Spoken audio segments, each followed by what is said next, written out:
Hey, sit with me for a second. I know that feeling.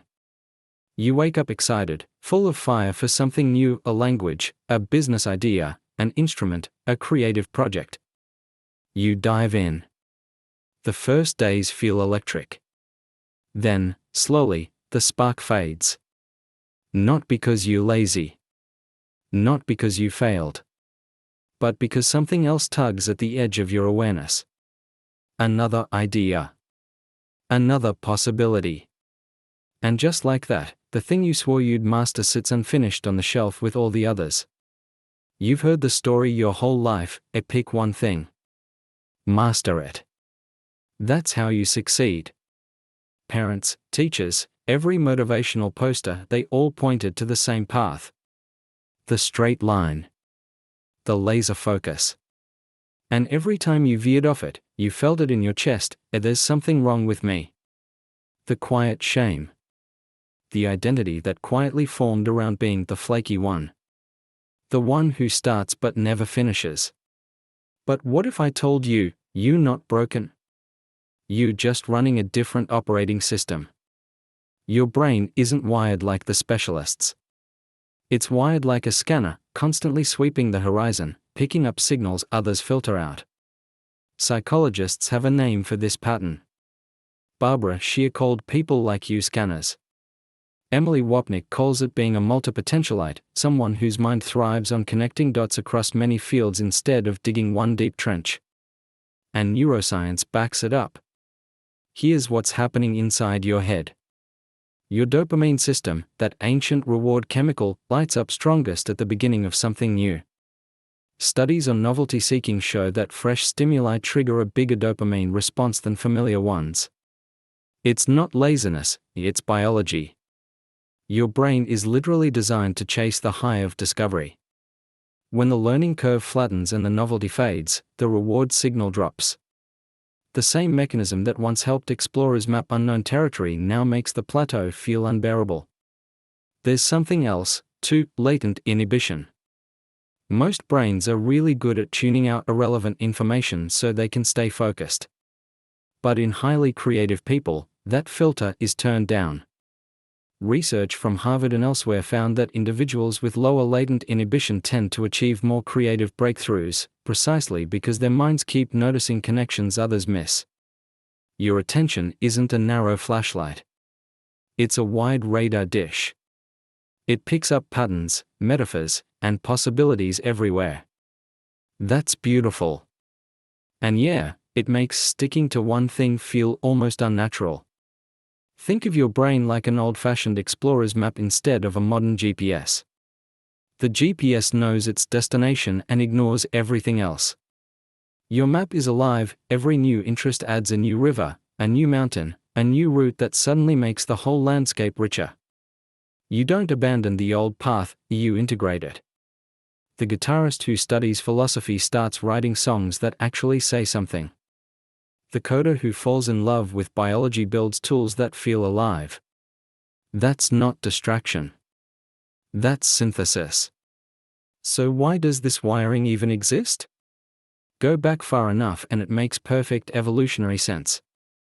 For most of human history, we weren't farmers planting the same crop year after year.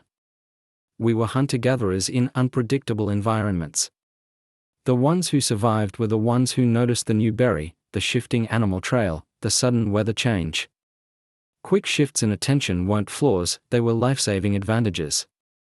The farmer mind came later, with agriculture and settled life, rewarding routine and deep specialization. But that old scanner mind never left the gene pool. Some of us still carry it. In a world that changed constantly, curiosity was currency. Fast forward to today, and that same wiring collides hard with modern life. We live in the attention economy. Social media, notifications, endless feeds, they're engineered to hijack exactly the novelty-seeking system we're talking about. Every scroll gives you a tiny dopamine hit. Your brain, already tuned for exploration, gets flooded with more options than any ancestor could imagine. Schools and workplaces still preach the gospel of one true calling and deep work in a single domain, as if the world hasn't exploded with complexity. The result? You feel broken in a system that was never built for your operating system. But here's the quiet truth most productivity gurus won't tell you: you don't need to become someone else. You need a strategy that works with your wiring, not against it. Start by reframing what sticking even means.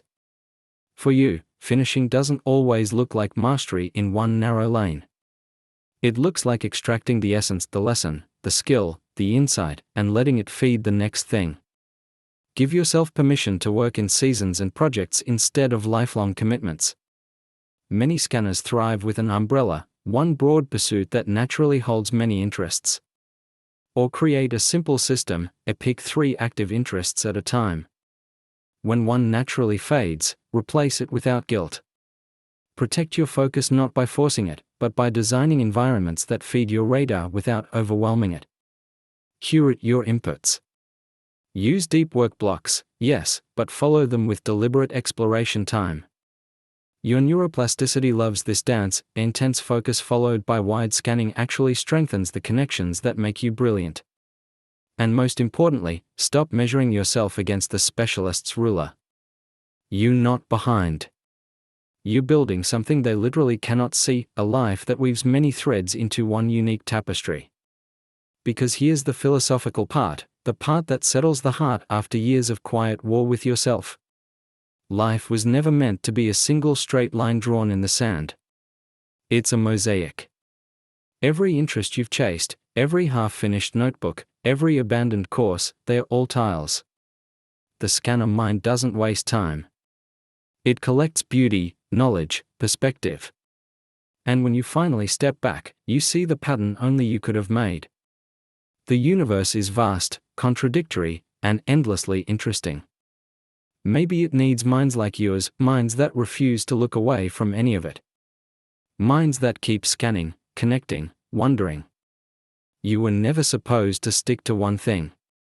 You were supposed to become the person who could see them all, and show the rest of us how they fit together. So the next time you feel that familiar tug toward something new, don't fight it. Listen. That's not failure calling. That's your nature, remembering who you are.